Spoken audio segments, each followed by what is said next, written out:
Jésus lui-même, qu'est-ce qu'il a dit? Le maître, le modèle. Matthieu 25, 34 à 41.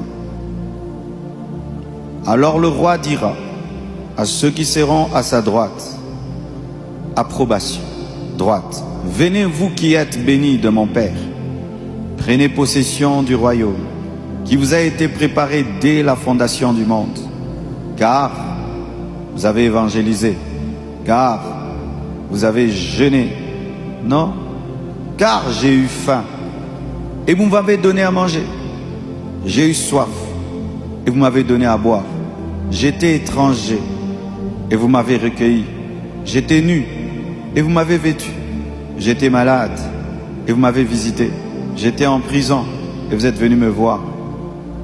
Les justes lui répondront, Seigneur, quand avons-nous vu avoir faim? T'avons-nous donné à manger ou avoir soif? Et t'avons-nous donné à boire?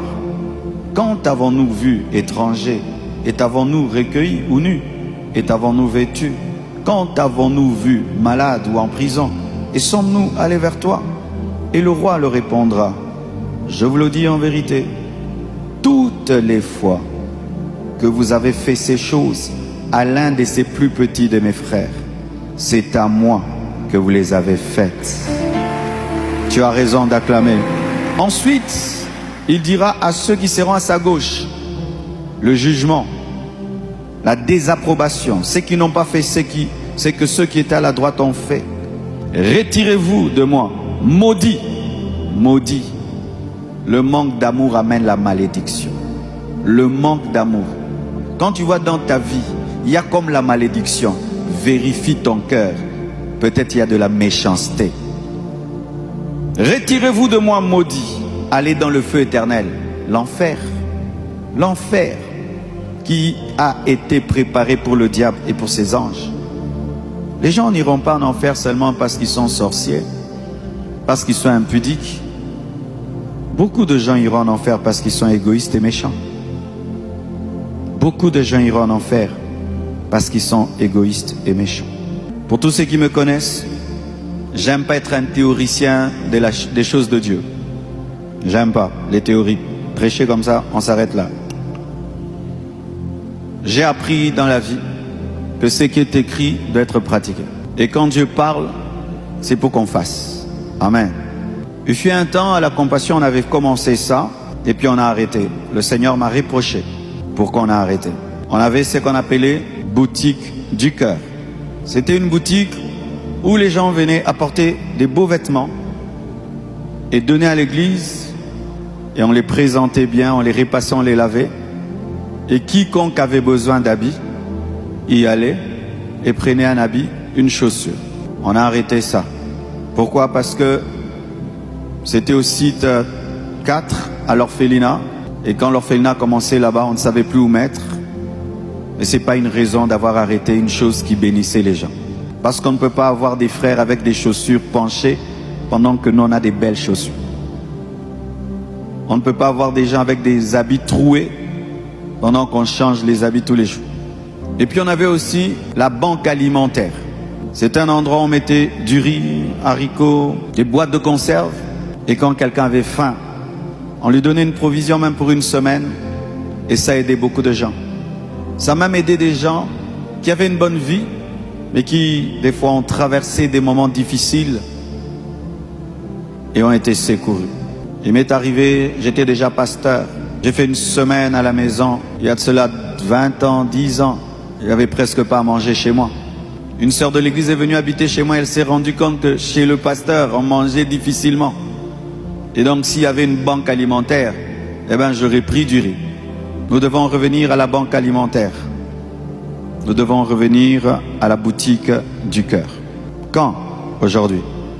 Et nous devons trouver un endroit qui va commencer à aider les frères et sœurs qui dorment dehors. Vous savez qu'au milieu de vous, il y a des gens qui dorment dehors? Oui, peut-être ton voisin. Il y a des gens qui dorment dans les églises. Ici, il ne peut pas dormir, mais il dort dans une autre église. Quand nous recevons au bureau les choses que nous entendons, les gens souffrent dans ce pays. Ils dorment dehors. Il y a une maman qui m'a dit qu'elle a dormi sur la chaise. Trouvez un endroit. On peut mettre même 10 lits. Le temps que tu te débrouilles même, on ne va pas te prendre pour toute ta vie. Même pendant un mois, le temps que tu trouves. Parce que les choses se passent au Congo des fois. Quelqu'un peut te chasser comme ça de sa maison. On ne peut pas prier sans pratiquer cela. Alors Dieu nous a fait grâce. Nous avons le site 2, nous avons construit beaucoup de salles là-bas. Il ne faut pas qu'il y ait seulement des salles pour que les enfants prient dimanche. Des salles pour entreposer des baffles. On va prendre certaines, on va y entreposer de la nourriture. Et on va charger quelqu'un qui va veiller à la distribution. Bien organisé.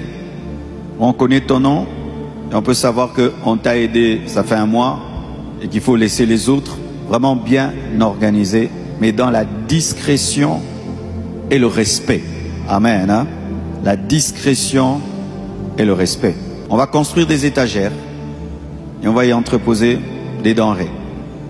Pas pour que ceux qui y ont puissent ajouter, non. Pas pour ceux qui y ont puissent prendre et aller vendre, non. C'est un grave péché que de venir prendre là où des gens ont fait le sacrifice pour les indigents.